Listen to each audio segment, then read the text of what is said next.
Siswa Bimbingan dan Konseling Empirika Angkatan 2020 kelas 5B. Video ini saya buat guna memenuhi ujian tengah semester mata kuliah praktikum bimbingan dan konseling karir. Pada kesempatan kali ini, materi yang akan saya sampaikan yaitu konsep dasar dan strategi asesmen dalam bimbingan dan konseling karir.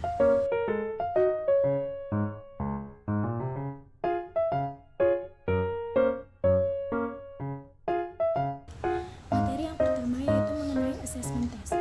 Assessment teknik tes merupakan pengukuran psikologis seseorang dengan menggunakan alat tes yang berstandar yang digunakan untuk memahami individu sehingga dapat mengambil keputusan. Tes adalah suatu prosedur sistematik untuk mengamati tingkah laku agar bantuan yang diberikan tepat secara berkala. Tes adalah suatu alat atau metode pengumpulan data yang sudah distandarisasikan untuk mengukur atau mengevaluasi salah satu aspek ability atau kemampuan atau kecakapan dengan jalan mengukur sampel dari salah satu aspek tersebut. Dengan demikian, tes merupakan alat pengumpul data untuk mengetahui kemampuan individu atau kelompok dalam menyelesaikan sesuatu atau memperlihatkan keterampilan tertentu, dalam memperlihatkan hasil belajar, atau dalam menggunakan kemampuan psikologis untuk memecahkan suatu persoalan. Pengumpulan data melalui tes digunakan oleh seorang guru BK atau konselor berpacu pada alat tes psikologi. Di antaranya yang pertama yaitu ada tes intelijensi, yang kedua yaitu tes minat, yang ketiga yaitu tes bakat, lalu ada tes kepribadian. Berikut ini adalah pengertian dari tes intelijensi, tes minat, tes bakat, dan juga tes kepribadian. Assessment non-test.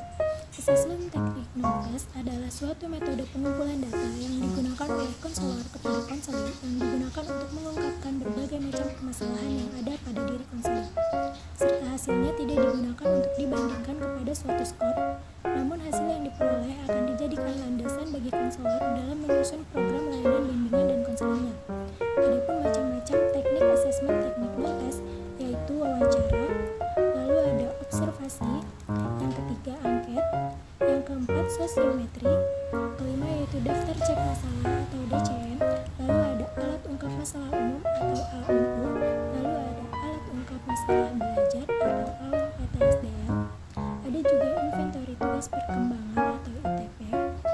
Berikut ini adalah pengertian dari wawancara, angket, dan sosiometri. Lalu selanjutnya adalah pengertian dari daftar cek masalah, alat ungkap masalah umum, alat ungkap masalah belajar, dan inventory tugas perkembangan. Metode self-assessment.